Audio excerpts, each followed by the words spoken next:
ordered one. I said, how did I even get put on child support? And I never said this was my child. And they said, again, this is not what we're here for. In 2009. Can you hear that? Let's go back and listen to that again. Said this was my child. And they for a DNA test, but no judge ordered one. I said, how did I even get put on child support? No judge ordered a DNA test. Ain't that something? No judge ordered the DNA test. Acknowledgement. I didn't sign the birth certificate. All I knew is we legitimated the child in your name. Bowery asked several judges during several hearings for a DNA test, but no judge ordered one. I said, how did I even get put on child support? And I never said this was my child. And they said, again, this is not what we're here for. In 2009, he took the child himself to get a DNA test and found the son he'd supported for years was not biologically his. In 2009, he had to go. I told you, in 2009, he had to go get a test on his own to find out the child wasn't his. Now listen to what the court say. Look at what the court do now, because the courts wasn't even trying to do a DNA test, but he had to go get his own, and then the courts try to listen to what the court do. The court basically try to shame him. Watch, it's gonna be something you gonna hear about it later. The courts try to shame this guy for going and getting a DNA test. He took the documentation to court. The judge wouldn't accept it, but ordered a new DNA test done that showed the same results. Probability of paternity, 0%. They never did do what they were originally supposed to do, which was give me the opportunity to take a DNA test. They don't care. I was they want that money. A voice not being heard. So I guess I needed a choir.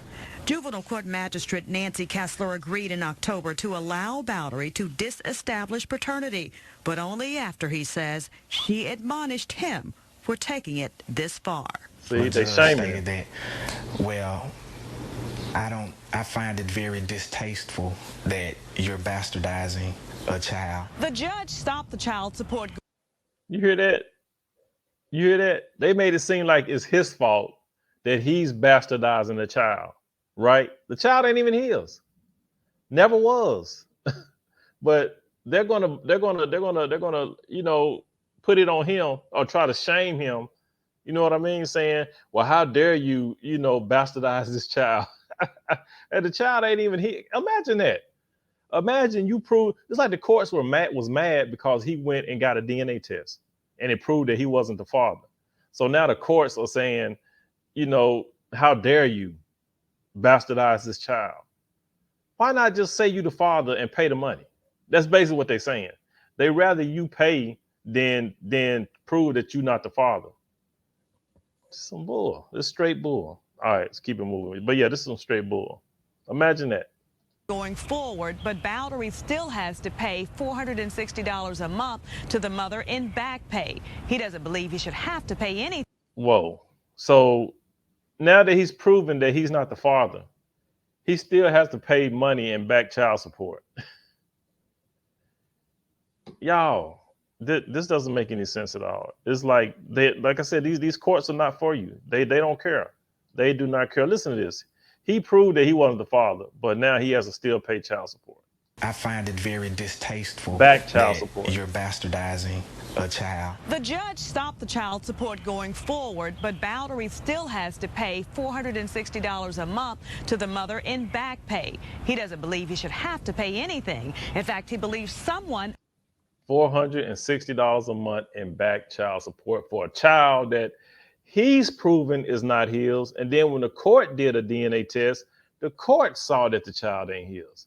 But yet he still has to pay $460 a month in back child support. Man, you gotta be kidding me. Owes him money, the $30,000 he's already paid. $30,000. Administrators at Juvenile Court denied our request for an interview on this case, saying it's not appropriate to comment about rulings. What are the chances of him getting his money back? It is very unusual and very. Now that's funny. The court don't want to talk about it, but I guarantee you, if the court would have found out that he was the father and owed all this money, they'd be willing to talk about it. But now that they see that he's not the father and they're trying to make him steady pay back child support, oh, now they don't want to talk about it, right? They don't want to talk about that. You know what I'm saying? Does that make any sense?